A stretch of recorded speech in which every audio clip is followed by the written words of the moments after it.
بسم اللہ الرحمن الرحیم۔ حاضرین مجلس، پچھلے اتوار سے درس حدیث شریف میں ایک نئے عنوان کا آغاز ہوا تھا، اور وہ تھا کہ مساجد کے فضائل اور اس کے آداب، اور اس عنوان کے تحت کچھ ارشادات رسول پاک صلی اللہ علیہ وسلم آپ کے سامنے بیان کیے گئے۔ آج بھی انشاءاللہ تعالی اسی عنوان کے تحت کچھ اور احادیث آپ کے سامنے بیان ہوں گی۔ اس میں پہلی حدیث شریف ہے، حضرت عبداللہ بن عباس رضی اللہ تعالیٰ عنہ فرماتے ہیں کہ رسول اللہ صلی اللہ علیہ وسلم نے ارشاد فرمایا کہ مجھے اللہ تعالیٰ کی طرف سے حکم نہیں دیا گیا ہے کہ مسجدوں کو بلند اور شاندار بنانے کا۔ یہ حدیث بیان فرمانے کے بعد حضرت عبداللہ بن عباس رضی اللہ تعالیٰ عنہ نے بطور پیش گوئی فرمایا، یقیناً تم لوگ اپنی مسجدوں کی آرائش و زیبائش اسی طرح کرنے لگو گے جس طرح یہود و نصارہ نے اپنی عبادت گاہوں میں کی ہے۔ سنن ابی داؤد، اس حدیث شریف کی کتاب میں حدیث نقل کی گئی ہے۔ اس کے راوی حضرت عبداللہ بن عباس رضی اللہ تعالیٰ عنہ، جو حضور صلی اللہ علیہ وسلم حضرت عباس کے صاحبزادے ہیں، وہ فرماتے ہیں کہ رسول پاک صلی اللہ علیہ وسلم نے ارشاد فرمایا ہے کہ اللہ رب العزت کی طرف سے اس بات کی تاکید نہیں ہوئی ہے مجھے کہ مسجدوں کو بلند اور شاندار بناؤ۔ مسجدیں کس لیے ہوتی ہیں؟ عبادت کے لیے ہوتی ہیں، ذکر کے لیے ہوتی ہیں، تلاوت کے لیے ہوتی ہیں۔ سب سے زیادہ جس چیز کا اہتمام ان چار دیواری میں ہونا چاہیے وہ یہ ہے، آدمی اس کو تو نہ ادا کرے، یعنی نماز کے بارے میں اتنا اہتمام نہ کرے، ذکر کے بارے میں تو نہ کرے، تلاوت کے بارے میں تو نہ کرے، وعظ و نصیحت کے بارے میں اہتمام نہ کرے، اور ساری اس کی کوشش ہو کہ مسجد بڑی شاندار ہو، ایسی اس کی محرابیں ہوں، ایسی اس کی میناریں ہوں، ایسے اس کا فرش ہو، ایسے اس میں اے سی ہو۔ حال میں مجھے ہمارے شہر کے ایک علاقے سے گزرنے کا موقع ملا، تو ایک مسجد کا بورڈ پڑھنے کے بعد مجھے افسوس ہوا۔ آپ کو حیرت ہو جائے گی، مسجد کا بورڈ پڑھ کے تو خوشی ہوتی ہے مسلمانوں کو، افسوس کیوں ہوا؟ وہ اس لیے ہوا کہ مسجد کے بورڈ پہ لکھا ہوا تھا کہ یہ مسجد ایئر کنڈیشن ہے۔ یہ بات بڑی افسوس کی ہے۔ مسجدیں ایئر کنڈیشن بنانا اگر کسی کی خواہش ہے وہ بنائے، تو فقہا نے اس کو جائز ضرور قرار دیا ہے، لیکن اس پر فخر کرنا بری بات ہے، کیونکہ مسجد ایئر کنڈیشن اس لیے جو ہے بنانا نہیں ہے کہ وہاں ہم کو آرام کرنا ہے، وہاں سو جانا ہے یا راحت حاصل کرنا ہے۔ صحیح حدیث میں آیا ہے کہ مسجد نبوی جو کائنات کی افضل ترین مساجد میں سے ہے، صحابہ اکرام جب اس میں نماز پڑھتے تو اس کی چھت ٹپکتی اور کیچڑ میں سجدہ کیا کرتے تھے، کندروں پر سجدہ کیا کرتے تھے۔ تاجدار مدینہ صلی اللہ علیہ وسلم کے زمانہ اقدس میں صحابہ نے جب قائد ظاہر کی کہ یا رسول اللہ صلی اللہ تعالیٰ علیہ وسلم، ہم مسجد نبوی کو اچھا بنانا چاہ رہے ہیں، شاندار بنانا چاہ رہے ہیں، اور ان سے زیادہ ایمانی ولولہ اور جوش کس ہستی میں ہو سکتا ہے؟ لیکن اس کے باوجود نبی پاک علیہ الصلوۃ والسلام نے ان کو حکم دیا کہ میری اس مسجد کو ایسے ہی رہنے دو، ایسے ہی رہنے دو۔ پھر بعد میں جب مصلیوں کی تعداد بڑی، ضروریات میں اضافہ ہوا، تو سیدنا عثمان غنی رضی اللہ تعالیٰ عنہ نے اس کی توسیع فرمائی۔ وہ الگ مسائل ہیں، فقہ کی ساری کتابوں میں اس کی تفصیل آئی ہے کہ مسجد کے ساتھ کس طرح کا جو ہے تعمیر کا انداز اختیار کیا جا سکتا ہے، کس حد تک گنجائش ہے۔ لیکن اس حدیث سے پاک سے یہ مراد نہیں لینا چاہیے کہ مسجد اچھی بنانے سے منع کیا جا رہا ہے، بلکہ مراد یہ ہے کہ ہم اپنا منشا اور ہمارا مقصد یہ نہ بنا لیں کہ مسجد بڑی شاندار ہو، لیکن اس کے اندر جو مقاصد ہے اس کو دوسرے نمبر پر رکھ دیں۔ آج کے دور میں وہی ہو رہا ہے جس کی پیش قیاسی حضرت عبداللہ بن عباس نے فرمائی کہ یقیناً تم لوگ اپنی مسجدوں کی آرائش و زیبائش اسی طرح کرنے لگو گے جس طرح یہود و نصارہ نے اپنی عبادت گاہوں میں کی ہے، یعنی عبادت کو دوسرے نمبر پر رکھ دیا، عین مقاصد کو جو عبادت گاہوں کے ہوتے ہیں دوسرے نمبر پر رکھ دیا، اور ساری کوشش اور محنت جس چیز پر رہی وہ مسجدوں کو جو ہے شاندار بنانے میں، عبادت گاہوں کو شاندار بنانے میں۔ یہ کام دوسرے نمبر پر ہونا چاہیے۔ کیوں؟ اب دوسرے نمبر پر بھی کیوں ہونا چاہیے؟ کیا ضروری ہے؟ تو ہاں ضروری ہے، اس لیے کہ اس سے اسلام کی شان و شوکت ظاہر ہوتی ہے۔ دنیا میں آپ دیکھ لیں، ایک آدمی ہے ایسے ویسا لباس پہن لیتا ہے تو لوگوں کی نظر اس کی طرف نہیں اٹھتی۔ ایک آدمی ہے بڑا آرائش اور زیبائش کا اہتمام کرتا ہے تو ساری نظریں جو ہے اس کی طرف اٹھ جاتی ہیں۔ حالانکہ ایسا ضروری نہیں ہے کہ جس نے ایک عالمانہ لباس پہنا ہو وہ عالم ہی ہو، جس نے ایک جو ہے بزرگی کا لباس پہن لیا ہو، امامہ باندھ لیا ہو، بزرگی ہو جائے۔ لیکن عام طور پہ لوگ دیکھ کر تو سمجھتے ہیں کہ بھائی یہ ایسے ہی کچھ ہیں، اس وجہ سے انہوں نے ایسا پہن رکھا ہے۔ تو عام لوگوں کی جو نظر ہوتی ہے وہ ظاہر بھی ہوتی ہے، تو اس کے لیے ضروری ہے کہ ہماری عبادت گاہیں بھی ایسی شاندار ہو، اچھی ہو، ہم جتنا کچھ کر سکتے ہیں کریں، لیکن ہمارا عین مقصد صرف عبادت گاہوں پر فخر کرنا نہ ہو جائے۔ کبھی بحثیں ہوتی ہیں، میں دیکھا ہوں مسلمانوں میں کہ وہ یہ گفتگو کرتے ہیں ہمارے محلے کی مسجد ایسی ہے، ہمارے محلے کی مسجد ایسی شاندار ہے، وہ مسجد ایسی شاندار ہے، وہ مسجد میں فلاں اطلاق کا لاؤڈ اسپیکر ہے۔ یہ چیزیں عین مقصد نہیں ہے مساجد کا، عین مقصد ہے اس میں آبادی ہونا، جبینوں سے وہ سجائی جانا، اللہ اللہ ہونا، اس مسجد سے ایسا فیض جاری ہونا کہ اللہ کے بندے وہاں سے ہدایت یافتہ ہو جائیں اور اللہ کی عبادت میں ذکر میں لگ جائیں، ان کا دل اس مسجد سے جڑ جائے، کہ ان کا دل چاہے کہ اس مسجد میں اپنا وقت گزاریں اور جب تک وہاں رہیں ان کو تسکین محسوس ہو اور دنیا کے تمام جو ہے جھمیلوں سے ان کا دل آزاد ہو جائے۔ یہ مقصد ہے مسجد عبادت گاہ اور مسجد کا۔ وہی بات اس حدیث شریف میں فرمائی جا رہی ہے، واللہ اعلم بالصواب۔ سنن ابن ماجہ میں دوسری حدیث شریف ہے، سنن ابن ماجہ، یہ بھی حدیث شریف کی ایک کتاب ہے جو بعض حضرات نے صحاح ستہ میں اس کو بنا ہے۔ سنن ابن ماجہ میں حضرت عبداللہ ابن عباس رضی اللہ تعالیٰ عنہ کی ایک روایت میں رسول اللہ صلی اللہ علیہ وسلم کا ارشاد نقل کیا گیا ہے، اراکم ستشرفون مساجدکم بعدی کما شرفت الیہود کنائسہم وکما شرفت النصارى بیعہا۔ میں دیکھ رہا ہوں کہ تم لوگ بھی ایک وقت جب میں تم میں نہ ہوں گا اپنی مسجدوں کو اسی طرح شاندار بناؤ گے جس طرح یہود نے اپنے کنیسے بنائے ہیں اور نصارہ نے اپنی گرجے، یعنی ان لوگوں نے اپنی ساری طاقت صرف کی ہے اس کو آرائش کرنے، زیبائش کرنے، خوشنما بنانے میں، نہ کہ اس کو آباد کرنے اور اس کو بسانے میں۔ اور جن مقاصد کے ساتھ عبادتوں کا قیام ہوتا ہے ان مقاصد کے ساتھ وہ عبادت گاہ کام کرے، ان مقاصد کے ساتھ انہوں نے یہ کام نہیں کیا، صرف آرائش اور زیبائش پہ اپنی ساری قوتیں لگا دی۔ تو سرکار فرماتے ہیں میں دیکھ رہا ہوں کہ تم لوگ بھی اس طرح کے کام کرنے لگ جاؤ گے۔ اب آئیے دوسرا اسی جو ہے مساجد سے متعلق احادیث کے باب میں علیحدہ ایک عنوان ہے، آداب مساجد سے متعلق احادیث نبوی صلی اللہ علیہ وسلم۔ سب سے پہلے مسجد بنانے کی فضیلت، حضرت عثمان رضی اللہ تعالیٰ عنہ سے روایت ہے، رسول اللہ صلی اللہ علیہ وسلم نے فرمایا جو شخص کوئی مسجد بنائے جس سے مقصود خدا تعالیٰ کو خوش کرنا ہو اور کوئی غرض نہ ہو، اللہ تعالیٰ اس کے لیے اسی کے مثل اس کا گھر جنت میں بنا دے گا۔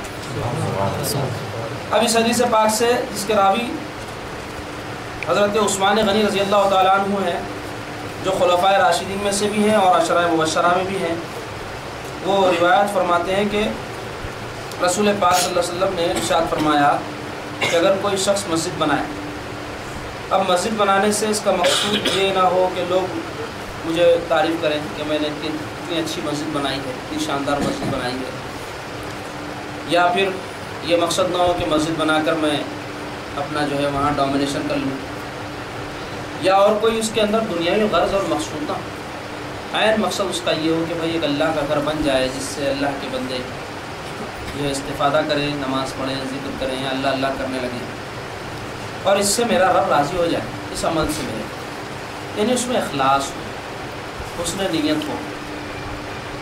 تو اس کے لیے کیا فضیلت ہے کہ اللہ تعالیٰ جتنی مسجد اس نے بنائی ہے اس کے لیے جنت میں اس کے مثل گھر بنا دیں گے۔ اور یہ کوئی معمولی بات نہیں ہے، یعنی اس کے لیے دنیا ہی میں ایک طرح کی بشارت ہو رہی ہے کہ یہاں اس نے اللہ کے لیے ایک جگہ مختص کی، اللہ کی عبادت کے لیے ایک جگہ مختص کی، تو جنت میں وہاں اس کے لیے ایک جو ہے خطہ مختص ہو گیا۔ اب اس میں ایسا نہیں ہے کہ کوئی شخص ایک بڑی زمین لے کر اس پر 10-20 لاکھ روپے لگا کر ساری بڑی مسجد تعمیر کر دے، سب فیسلٹیز اور سہولتیں اس میں مہیا کرے، تب اس کے لیے یہ بشارت ہے۔ نہیں، ایک شخص کی اللہ نے اتنی استطاعت نہیں رکھی، ہر شخص تو اتنا امیر ہوتا نہیں ہے کہ وہ ایک بڑی زمین خرید کر اس پر بڑی مسجد بنا دے، 40-50 لاکھ روپے خرچ کر دے، ہر ایک کے لیے ممکن نہیں ہے۔ تو کیا وہ لوگ جن کے پاس پیسہ نہیں ہے اس شخص سے محروم ہو جائیں گے؟ نہیں، اگر کسی شخص نے اپنی حسب استطاعت کوئی مسجد پہلے سے بنی ہے اس کے اندر کچھ اضافہ کر دیا، یا پھر وہ غیر آباد تھی اس کو آباد کر دیا، یا وہ مخدوش ہو گئی تھی اس کو جو ہے ریپیئر کروا دیا، یا اس کے اندر کوئی ایسی سہولیات نہیں تھی جو مصلیوں کے لیے کارآمد ہوتی، اس نے وہ سہولیات مہیا کرا دی، تو اللہ تعالیٰ کی رحمت کے لیے کوئی بعید نہیں ہے کہ اس کے اس چھوٹے سے قرض پر بھی اللہ تعالیٰ اس کے لیے جنت میں مکان عطا فرما دے، کیونکہ اس کے لیے کوئی شرط نہیں رکھی اللہ نے کہ کوئی اتنے گز اس کا ارادہ ہو تبھی اس کے لیے ایسا جو ہے شرط رہے گا، نہیں، نیتیں دیکھتے اللہ تعالیٰ، اس کے اندر نیت اور مقصود کیا تھا اس کا، اگر نیت تھی کہ اللہ کا گھر بس جائے اور اس میں آنے والوں کو سہولت ہو جائے، تو اس کی اس نیت کی وجہ سے چاہے اس کی رقم بہت قلیل رہی ہو لیکن اللہ تعالیٰ کے پاس اس کا اجر اور ثواب بہت بڑا ہے۔ اور ایک حدیث شریف ہے جس کا عنوان ہے مسجد جانے کا ثواب۔ حضرت عبداللہ ابن عمر رضی اللہ تعالیٰ عنہ سے روایت ہے، رسول اللہ صلی اللہ علیہ وسلم نے فرمایا کہ جو شخص جماعت کے لیے مسجد کی طرف چلے تو اس کا ایک قدم ایک گناہ کو مٹاتا ہے اور ایک قدم اس کے لیے ایک نیکی لکھتا ہے، جاتے میں بھی اور لوٹتے میں بھی۔ احمد و طبرانی و ابن حبان حیات المسلمین، اتنے حدیث شریف کی کتابوں میں یہ حدیث نقل کی گئی ہے۔ اس کے راوی حضرت عبداللہ ابن عمر رضی اللہ عنہ، یہ حضرت عمر رضی اللہ عنہ کے صاحبزادے ہیں۔ وہ روایت کرتے ہیں رسول پاک صلی اللہ علیہ وسلم سے مسجد جانے اور آنے کے ثواب سے متعلق کہ مسجد کو گھر میں بھی نماز آدمی پڑھتا ہے تو اس کی نماز ادا تو ہو جاتی ہے مرد آدمی کے لیے، عورت کا نماز گھر میں پڑھنا افضل ہے، گھر میں بھی اگر کوئی اندر کا کمرہ ہو تو اس میں پڑھنا افضل ہے، اس میں بھی، اور اندر کوئی کمرہ ہو جو کوٹری نما ہو اس میں پڑھنا افضل ہے۔ مرد کے لیے مسجد میں باجماعت نماز ادا کرنا واجبات میں سے ہے، جس سے متعلق اس عنوان کے تحت پہلی حدیث شریف گزری سنن ہدا میں سے ہے کہ جو اس پر عمل کرے اس کو اللہ کا قرب نصیب ہوتا ہے۔ اگر کوئی عذر شرعی نہ ہو، مثلا آدمی بہت زیادہ بیمار ہو یا اس کے لیے جو ہے کوئی ایسا خطرہ ہو راستے میں کہ وہ مسجد جائے تو وہ خطرہ اس پر آ جائے، کوئی اس کے خرسخواہ بیٹھے ہو یا کوئی جانور بیٹھا ہو یا بہت شدید بارش ہو رہی ہو، برف گر رہی ہو، ایسی کوئی بات ہو جو ناگزیر ہو جائے، مشکل ہو جائے اس کے لیے تو مسجد جانا، تو اس صورت میں وہ شخص گھر میں پڑھ سکتا ہے، لیکن مسجد جا کر پڑھنے کا ثواب گھر میں پڑھنے سے 27 گنا زیادہ ہے۔ تو اس میں حکم دیا جا رہا ہے کہ بلکہ فضیلت بیان کی جا رہی ہے کہ جو شخص جماعت کے لیے مسجد کی طرف چلے تو اس کو کیا ثواب ہے، ایک قدم پر ایک گناہ مٹ جاتا ہے۔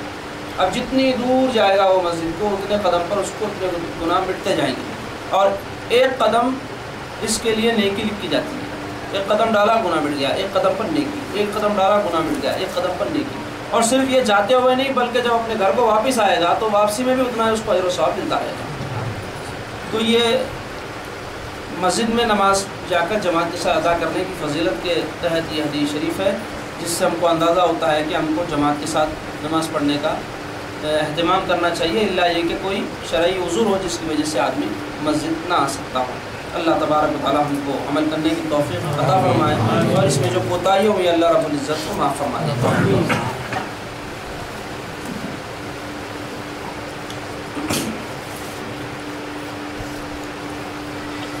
خطبات حضرت سیدنا شیخ عبد القادر جیلانی غوث العظم رضی اللہ عنہ میں آپ کے 62ویں واضح شریف کی مجلس کا کچھ حصہ آپ کے سامنے آج بیان ہوگا۔ بسم اللہ الرحمن الرحیم۔ وقال رضی اللہ تعالی عنہ ما كنت اقعد مع احد ثم اذا قعدت كنت اقعد مع اثنين او ثلاثة من الموافقين لي اصحاب القوم فإن من صفاتهم انهم اذا نظروا الى شخص وجعلوا همتهم اليه احبوه وإن كان ذلك المنظور إليه يهوديا أو نصرانيا أو مجوسيا وإن كان مسلما ازداد إيمانا ويقينا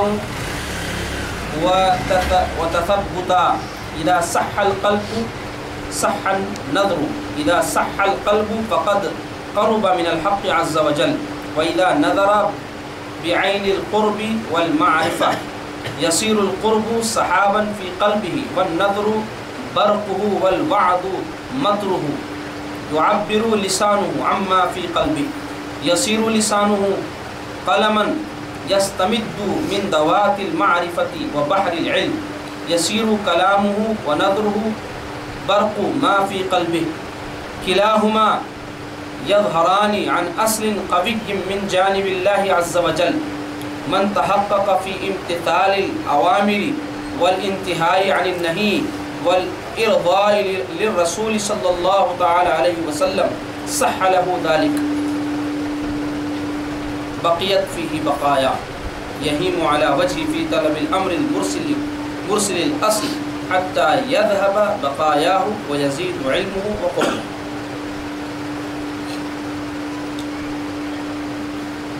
شیخ رضی اللہ عنہ نے فرمایا میں اول تو کسی کے پاس بھی بیٹھتا اٹھتا نہ تھا، پھر اگر بیٹھتا اٹھتا بھی تھا تو اپنے موافقین میں سے 2-3 ہی کے پاس بیٹھتا اٹھتا تھا۔ اے مخاطب، ذرا سا آواز سیٹی کرنی ہے۔ اے مخاطب، اللہ والوں کی صحبت اختیار کر، کیونکہ ان کی یہ شان ہوتی ہے کہ جب کسی پر نظر اور توجہ و ہمت ڈالتے ہیں تو اس کو روحانی حیات بخشتے ہیں کہ جس کی طرف نظر ڈالی اگرچہ وہ یہودی یا عیسائی یا مجوسی بھی ہوا، اور اگر مسلمان ہوتا ہے تو ان کی نظر و توجہ سے اس کے ایمان و یقین و استقامت میں زیادتی ہو جاتی ہے۔ جب قلب درست ہوتا ہے تو نظر بھی درست ہوتی ہے، جب قلب درست ہو جاتا ہے تو حق تعالیٰ کے قریب ہو جاتا ہے، اور جب کسی پر نظر ڈالتا ہے تو چشم معرفت اور قرب سے ڈالتا ہے۔ اس کی نگاہ حق تعالیٰ کی طرف سے ہوتی ہے، اس کے قلب میں قرب گویا گھٹا ہوتی ہے کہ نگاہ اس کی بجلی ہے اور آواز اس کی بارش۔ اس کی زبان وہی مضمون ظاہر کرتی ہے جو اس کے قلب میں ہوتا ہے۔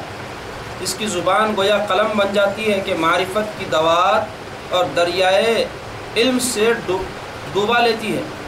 اس کا کلام اور اس کی نگاہ اس گھٹا کی بجلی ہوتی ہے جو اس کے قلب میں چھائی ہوئی ہے کہ دونوں من جانب اللہ ایک مضبوط اصل سے ظاہر ہوتے اور دلوں کے میل کچیل کو خاکستر کرتے چلے جاتے ہیں۔ جو شخص اوامر کے بجا لانے اور منہیات سے باز آنے اور ہر امر میں اتباع شریعت ملحوظ رکھ کر جناب رسول اللہ صلی اللہ علیہ وسلم کو راضی کر لینے میں پختہ ہو جاتا ہے، اس کے لیے کلام اور نگاہ کی بجلی کی طرح بن جانے کا یہ مضمون صحیح ہو جاتا ہے۔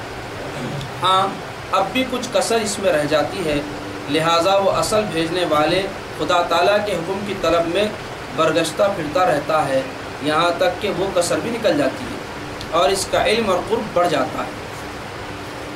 حق تعالیٰ کی سچی طلب نیک اعمال کا ثمرہ ہے۔ آج کے رسالت پاک میں اہل اللہ کی صحبت اختیار کرنے اور اہل اللہ کی توجہ سے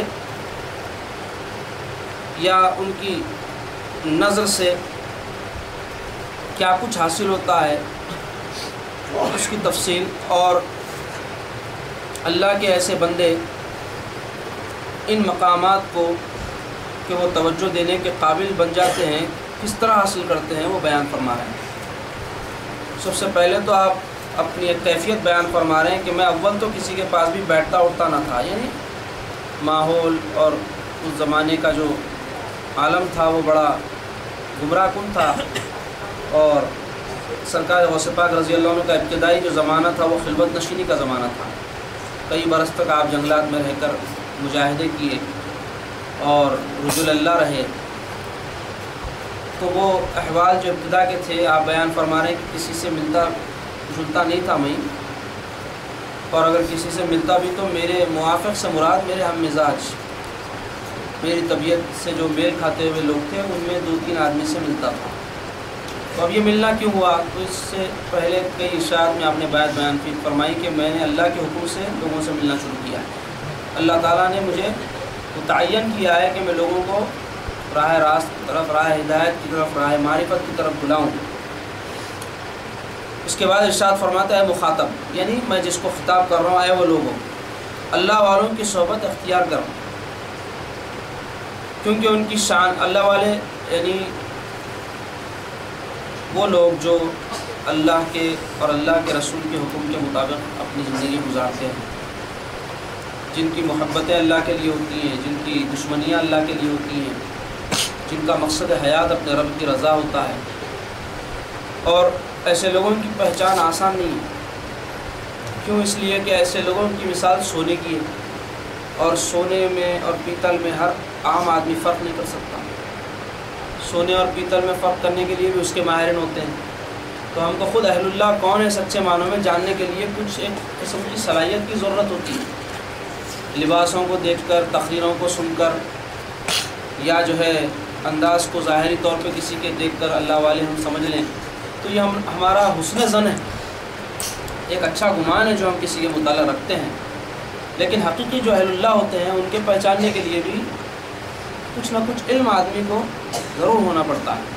لیکن اس کے اندر بنیادی بات جو قرآن پاک کی تعلیمات اور احادیث نبوی صلی اللہ علیہ وسلم کے ذریعے سے ہم کو معلوم ہوتی ہے وہ یہ ہے کہ اللہ کے ولی کی پہچان یا اللہ والے کی پہچان یہ ہے کہ لا خوف علیہم ولا هم یحزنون، کسی بات کا خوف اور غم ان کو نہیں ہوتا۔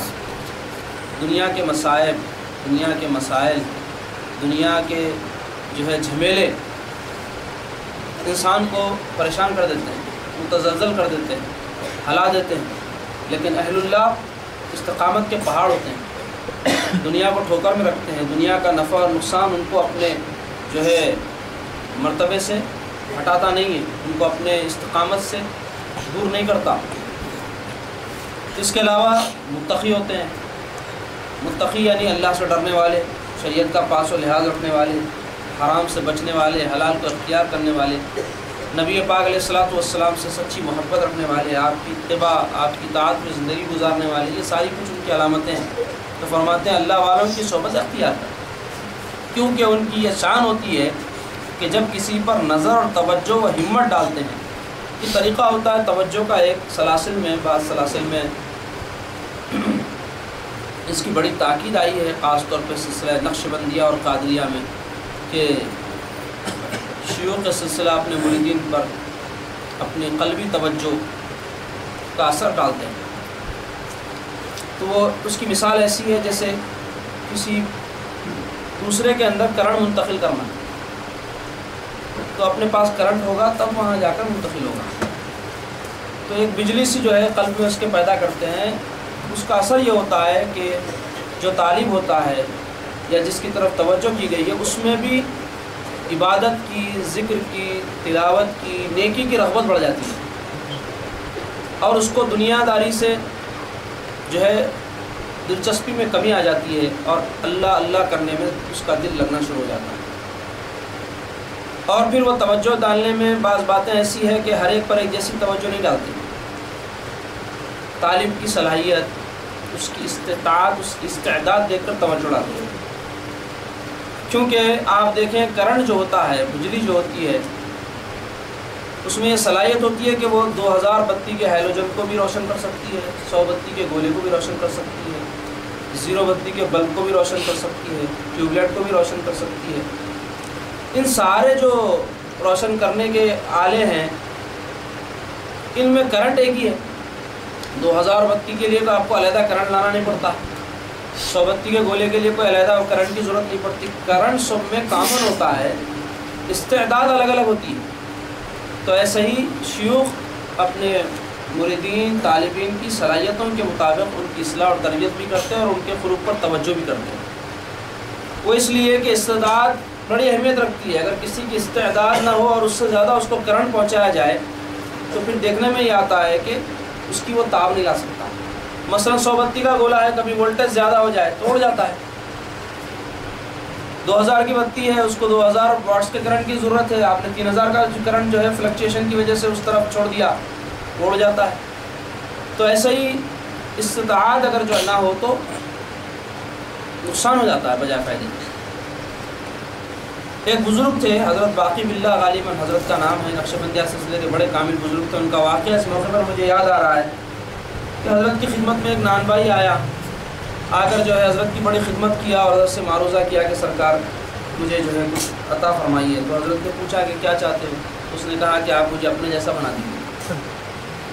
حضرت نے فرمایا میاں یہ تمہارے لیے فائدہ بخش نہیں ہوگا، تم کیا چاہتے ہو بتاؤ، تم کس مقام پہ پہنچنا چاہتے ہو، کیا تمہاری نیت ہے دنیاوی یا اخروی؟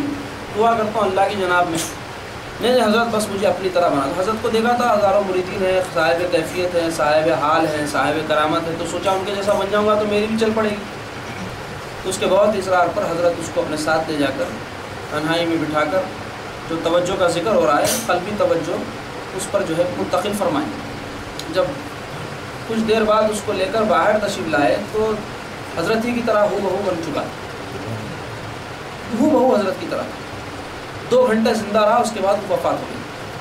تو حضرت نے فرمایا کہ ظاہر تو اس نے میری طرح حاصل کر لیا، میرے قلب کی بات کہاں سے لائے؟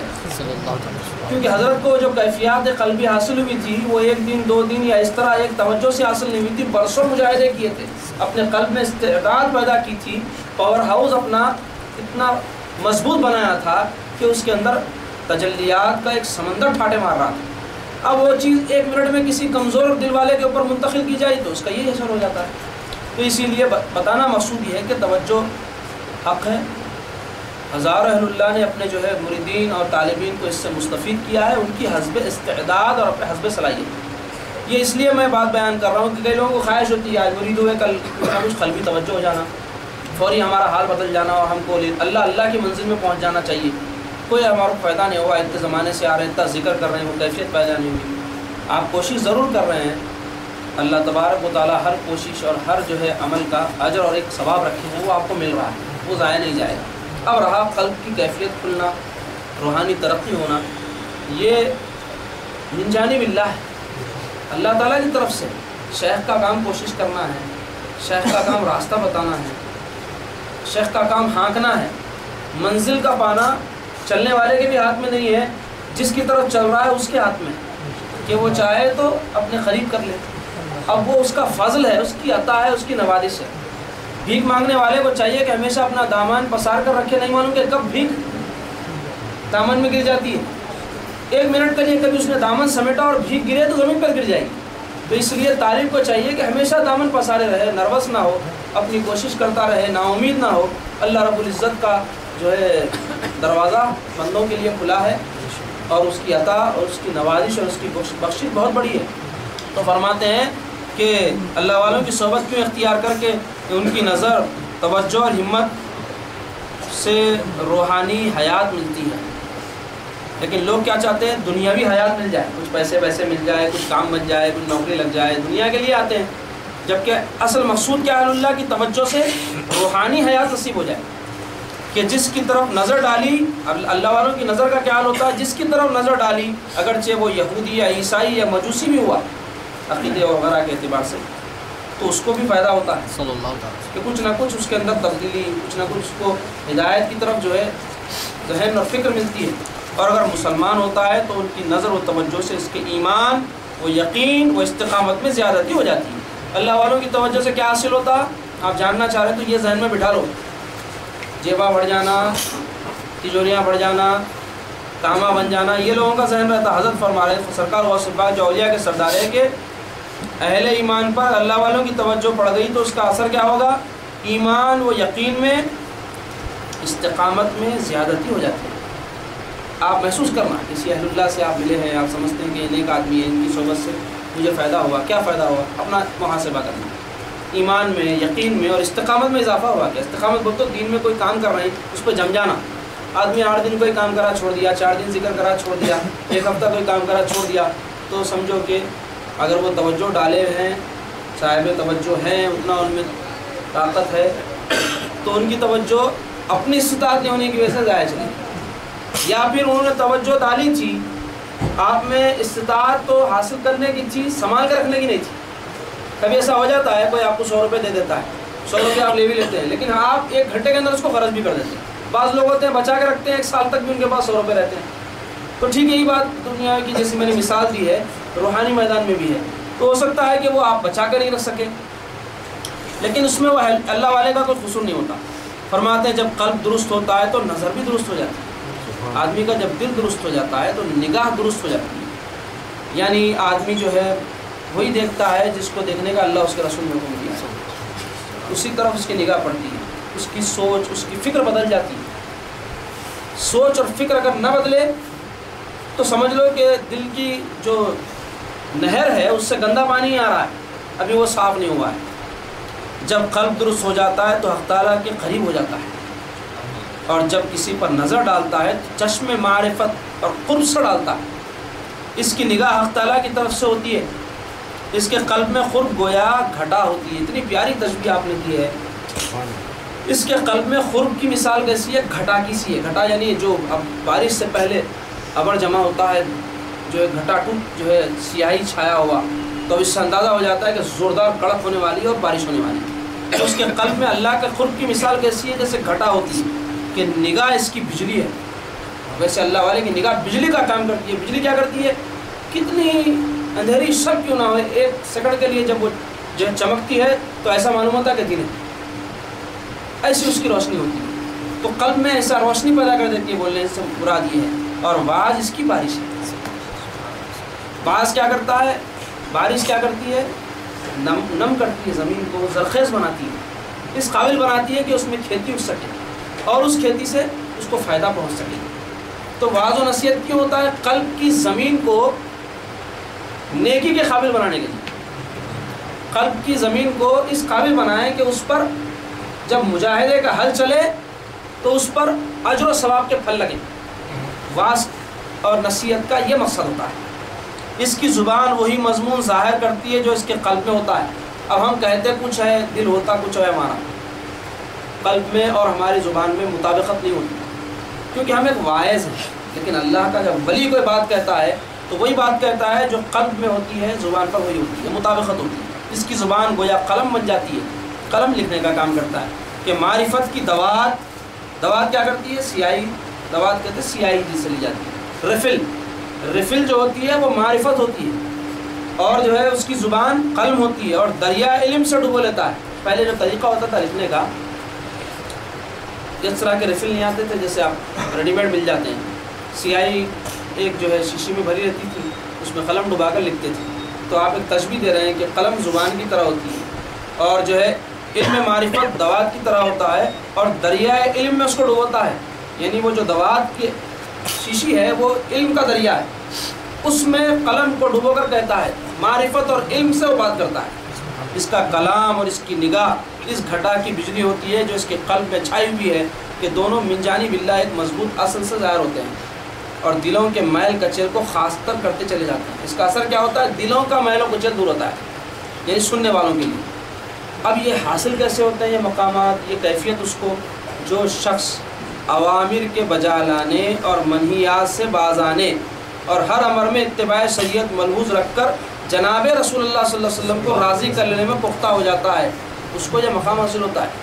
اوامر امر کی جمع ہے، نہائی نہیں کی جمع ہے. اوامر کہتے ہیں اللہ تعالیٰ کے ایسے احکام جس میں ہم کو کچھ کرنا ہے، اور نہائی ایسے احکام جس میں ہم کو کسی چیز سے رکنا ہے. مثلا نماز پڑھو، روزہ رکھو، سچ بولو، یہ ساری چیزیں اوامر ہیں، کرنا ہے ہم کو. نماز پڑھنا ہے، نماز سے رکنا نہیں ہے، روزہ رکھنا ہے، یہ کرنے کا کام ہے. نہائی جس سے رکنا ہے ہم کو. شراب مت پیو تو شراب سے رکنا ہے، جھوٹ مت بولو، جھوٹ سے رکنا ہے، چوری مت کرو، چوری سے رکنا ہے. نہائی تو احکام کی دو قسمیں ہیں. بعض احکام ایسے ہیں جس میں کچھ کرنا ہے، وہی نیکی ہے، اگر آپ نہیں کریں گے تو گناہ ہوگا. بعض احکام ایسے ہیں جو نہیں کرنا ہے، اگر کریں گے تو گناہ ہوگا.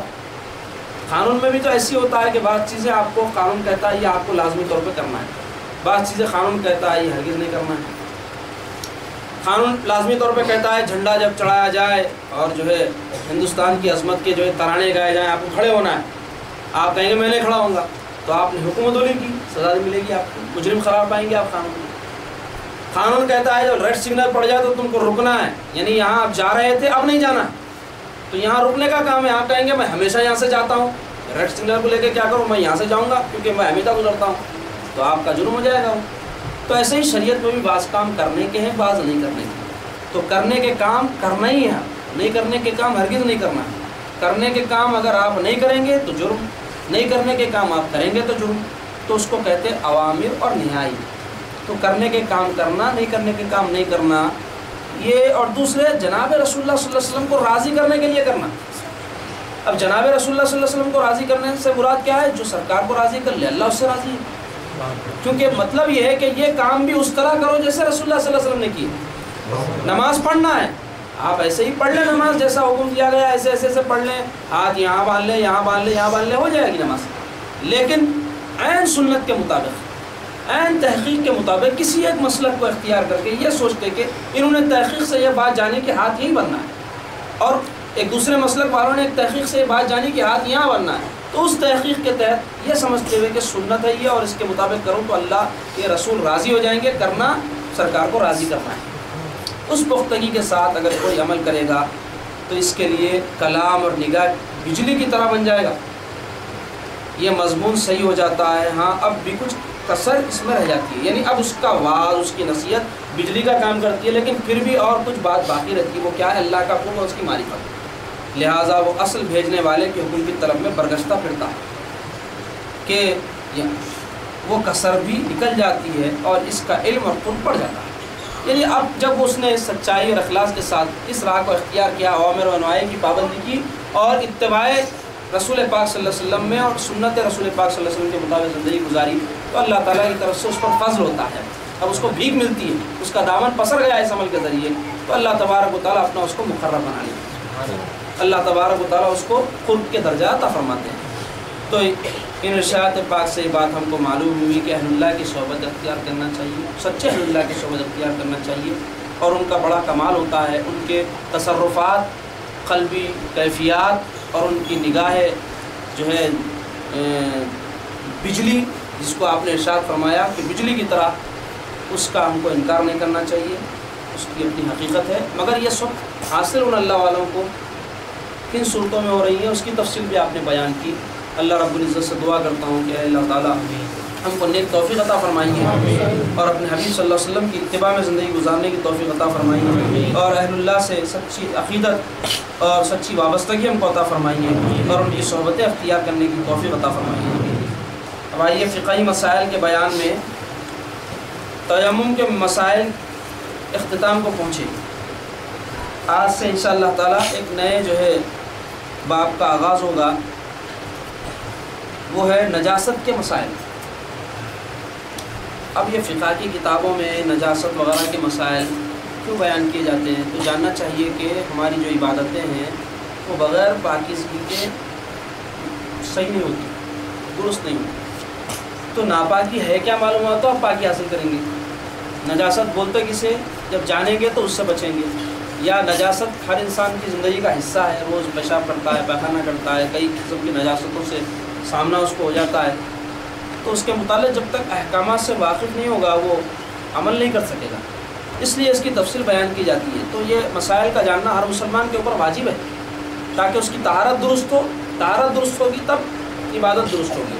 تو نجاست کے مسائل میں سب سے پہلے نجاست کے اقسام، یہ اقسام وغیرہ جو فقہاء بیان کرتے ہیں یہ اس لیے تاکہ آپ کو بآسانی بات سمجھ میں آئے، کوئی بات واضح کر کے بتائی جائے تو آدمی کو سمجھ میں آتی ہے۔ تو نجاست کے اقسام کے تحت بیان کیا جا رہا ہے کہ نجاست کی دو قسمیں ہیں، ایک نجاست حکمی، دوسرے نجاست حقیقی۔ سب سے پہلے نجاست حکمی کسے کہتے ہیں اس کی تعریف۔ نجاست حکمی یعنی انسان کی وہ حالت جس میں نماز پڑھنا اور قرآن مجید کا چھونا درست نہیں، اس کو حدث یعنی ناپاکی بھی کہتے ہیں۔ نجاست حکمی کسے بولتے ہیں؟ حکم کی وجہ سے آدمی نجس ہو جائے، نہ کہ کسی نجاست کے لگنے کی وجہ سے۔ شریعت نے کہہ دیا کہ یہ حالت اگر تمہاری ہوگی تو تم ناپاک ہو، تو حکم کی وجہ سے آدمی ناپاک ہوا ہے، وہاں اس کو نجاست لگی ہے نہ غلاظت لگی ہے۔ مثلا ایک آدمی پیشاب کو جا کر آتا ہے، اچھی طرح طہارت لے کر آ جاتا ہے، پھر بھی کیا وہ نماز پڑھ سکتا ہے جب تک وضو نہ کر لے؟ تو شریعت کہتی ہے کہ جب تک وضو نہیں کرے گا تو ناپاک ہے۔ تو یہ جو حکم شریعت کا ہے کہ تو وضو کرنے کے بعد پاک ہوگا اور وضو کرنے سے پہلے ناپاک ہے، یہ نجاست حکمی کہلاتی ہے۔ تو انسان کی وہ حالت جس میں نماز پڑھنا اور قرآن مجید کا چھونا درست نہیں، اس کو نجاست حکمی کہتے ہیں، اس کو حدث بھی کہتے ہیں۔ حدث کے معنی ناپاکی کے ہوتے ہیں، اور حدث کی بھی دو قسمیں ہیں۔ پہلے تو نجاست کی دو قسمیں، ایک نجاست حکمی، ایک نجاست حقیقی۔ نجاست حکمی کی پھر دو قسمیں جس کو حدث بھی کہتے ہیں۔ حدث کی کیا دو قسمیں ہیں؟ ایک حدث سے اکبر، دوسرا حدث سے اصغر۔ حدث سے اکبر یعنی بڑی ناپاکی، حدث سے اصغر یعنی چھوٹی ناپاکی۔ اب حدث سے اکبر یعنی بڑی ناپاکی کسے کہتے ہیں؟ انسان کی وہ حالت جس میں بغیر غسل یا تیمم کیے نماز پڑھنا اور قرآن مجید کا چھونا درست نہیں۔ ایک انسان ہے، اس کو غسل کی حاجت ہے، واجب ہے غسل کی حاجت اس پر، وہ کن حالتوں میں واجب ہوتی ہے اس کی تفصیل بعد میں آئی ہے۔ تو ویسا آدمی بغیر غسل کیے نہ نماز پڑھ سکتا ہے نہ قرآن چھو سکتا ہے۔ تو اس کی جو ناپاکی کی کیفیت ہے یہ بڑی ناپاکی ہے کہ غسل ہی اس کو پاک کر سکتا ہے، اس لیے اس کو کہتے ہیں حدث اکبر۔ دوسرا ہے حدث اصغر، انسان کی وہ حالت جس میں بغیر وضو یا تیمم کیے نماز پڑھنا اور قرآن مجید کو چھونا درست نہیں۔ ایک آدمی کو غسل کی حاجت نہیں ہے، وہ پاک اچھا خاصا ہے، غسل واجب نہیں ہے اس پر، لیکن اس کو نماز پڑھنا ہے، وضو نہیں ہے تو وضو کرنا پڑے گا۔ تو وہ وضو کرنے سے پہلے کی جو حالت ہے اس کو کہتے ہیں حدث اصغر۔ وہاں ضروری نہیں ہے کہ وہ غسل کرے تبھی نماز پڑھے، غسل کی حاجت نہیں ہے اس کو، لیکن وضو کی حاجت ہے۔ تو نماز سے پہلے جو وضو سے پہلے کی جو کیفیت اس کی ہے اس کو کہتے ہیں حدث اصغر۔ یہ دو قسمیں نجاست حکمی کی بیان ہوگی۔ اب آئیے نجاست حقیقی کسے کہتے ہیں اس کی تفصیل، یعنی پلید و ناپاک چیز جیسے پیخانہ، پیشاب وغیرہ۔ پیخانہ، پیشاب یعنی عین نجاست، پیخانہ یہ حقیقی نجاست ہے، وہ حکمی نجاست۔ حکم کی وجہ سے ایک ناپاکی کی کیفیت جو انسان پر طاری ہوئی تھی کہ تم وضو نہیں کرو گے تو تم ناپاک ہو، وضو کرو گے تبھی نماز پڑھنا، وضو کرو گے تبھی قرآن چھونا، یہ حالت غسل واجب ہے تم پر، تو غسل جب تک نہیں کرو گے تم پاک نہیں ہو، یہ حکم تھا شریعت کا، تو اس کی وجہ سے وہ ناپاک تھا۔ لیکن یہ جو پیخانہ ہے، پیشاب ہے، یہ عین نجاستی، تو اس کو کہتے ہیں نجاست حقیقی۔ اب اس کی بھی دو قسمیں ہیں، ایک نجاست غلیظہ، دوسرے نجاست خفیفہ۔ نجاست کی دو قسمیں، نجاست حکمی اور نجاست حقیقی۔ پھر نجاست حکمی کی دو قسمیں بیان ہوئی، حدث اصغر، حدث اکبر۔ پھر نجاست حقیقی دو قسمیں، ایک نجاست غلیظہ، دوسری نجاست خفیفہ۔ اب آئیے نجاست غلیظہ کی تعریف کہ نجاست غلیظہ کسے بولتے ہیں؟ وہ نجاست جس کے نجاست غلیظہ وہ جس کے ناپاک ہونے میں کسی قسم کا شبہ نہ ہو اور علماء کا کوئی اختلاف نہ ہو، یعنی وہ چیزیں جن کے ناپاک ہونے میں سارے علماء اسلام متفق۔ پیخانہ ہے، کوئی عالم کوئی مسلک کا ہو یہ نہیں کہے گا کہ اس میں کچھ گنجائش ہے کہ یہ تھوڑا پاک بھی ہو سکتا ہے، سب کہیں گے یہ گندی چیز ہے، سب سے غلیظ چیز ہے۔ پیشاب ہے، شراب ہے، بد جانور ہے، اس پر سب متفق ہیں، کوئی مسلک والے کا اختلاف نہیں ہے، شافعی ہو، حنبلی ہو، مالکی ہو، شیعہ ہو، کوئی ہو وہ کہے گا کہ یہ ناپاک ہے۔ تو اس کو کہتے ہیں نجاست غلیظہ۔ یہ یوں سمجھ لو آپ، ایسی نجاست جو انتہائی درجے کی غلیظ نجاست ہے۔ نجیس چیزوں میں بھی بعض ایسے ہوتے ہیں جو عین گندگی ہوتی ہے، انتہائی قسم کی گندگی ہوتی ہے، بہت غلیظ چیز جس سے انسان کی طبیعت کراہیت کرتی، اس کو کہتے ہیں نجاست غلیظہ۔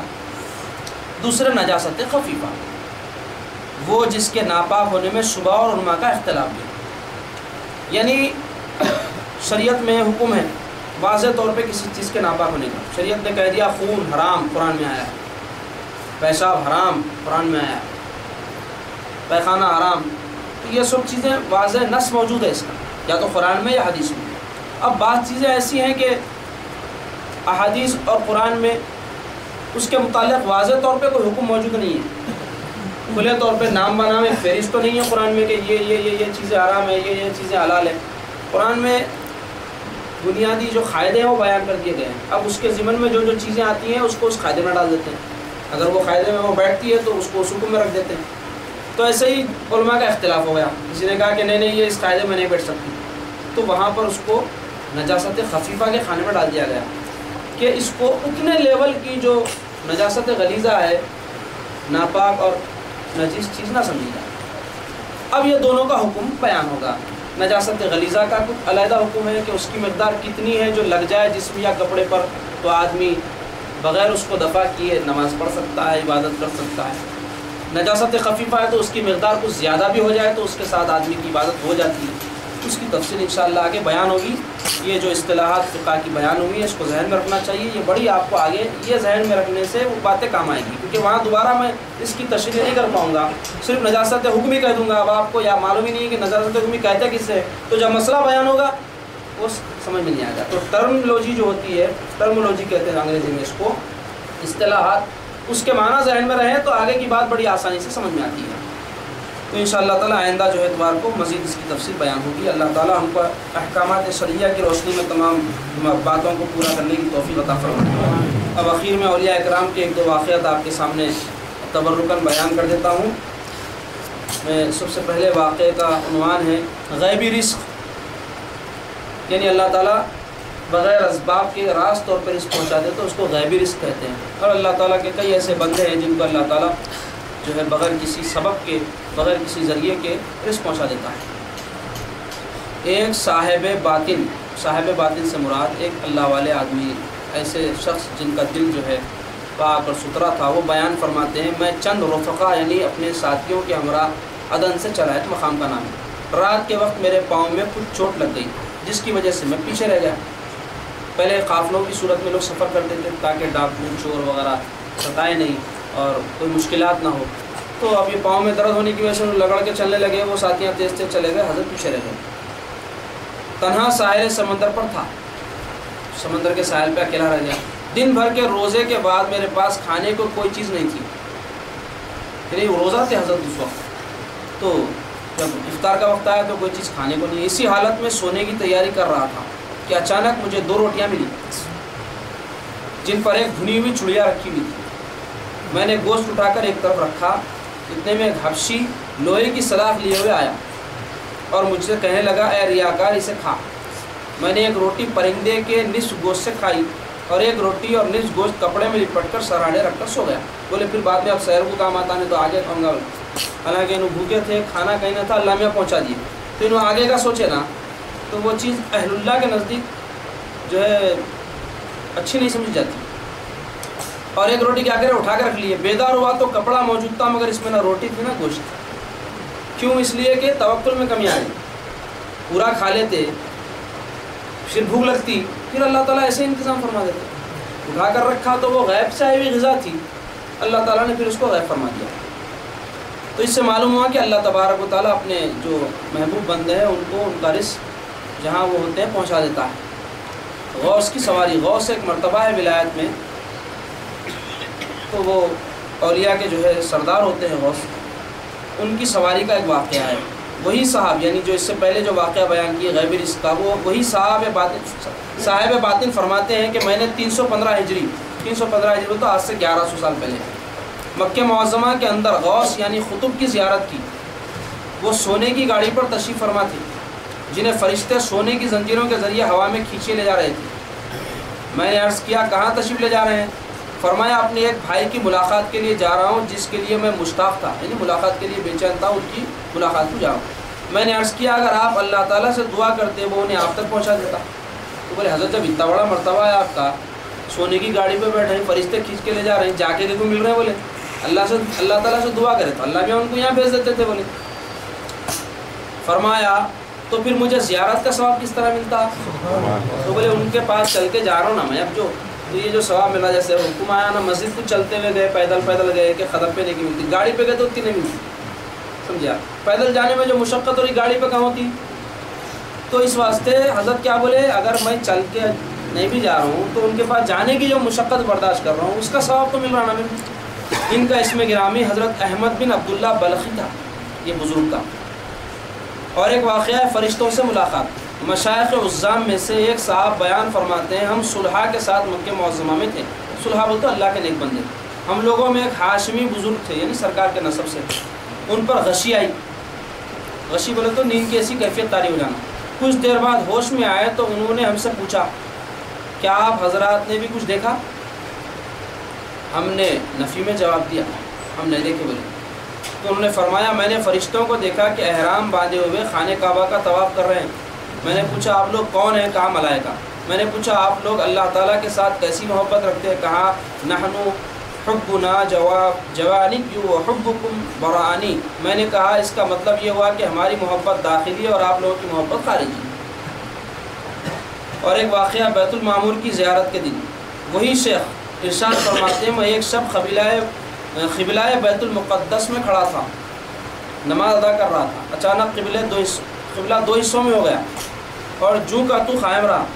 مجھے آسمان نظر آنے لگا، میں نے دیکھا کہ آسمان سے بے شمار مخلوق آ رہی ہے، ان کی تعداد خدائی کو معلوم، اور یہ سب تسبیح پڑھ رہے ہیں سبحان من ہوا ہو سبحان من لیس الا ہو۔ جب رات آخری مرحلے میں داخل ہوئی ان میں کا ایک جو میرے پاس بیٹھا تھا مجھ سے پوچھتا ہے تو کیا چاہتا ہے؟ میں نے کہا میں شب میں اس مقام پر عبادت کا خواہش مند ہوں، اور آپ لوگ کون ہیں؟ اس فرشتے نے کہا ہم ملائکہ ہیں، ہم بیت المعمور میں داخل ہوئے تھے اور اب تا قیامت یہ شرط نہیں پائیں گے۔ بیت المعمور فرشتوں کا کعبہ ہے جو ہماری زمین کے کعبے کے ٹھیک اوپر 7ویں آسمان میں ہے، جس کے متعلق حدیث شریف میں آیا ہے کہ روزانہ 70,000 فرشتے اس کا طواف کرتے ہیں، اور ایک مرتبہ جو جماعت فرشتوں کی طواف کر لیتی ہے پھر قیامت تک ان کی باری نہیں آئی، اس کثرت سے فرشتے طواف کرتے تو فرشتے طواف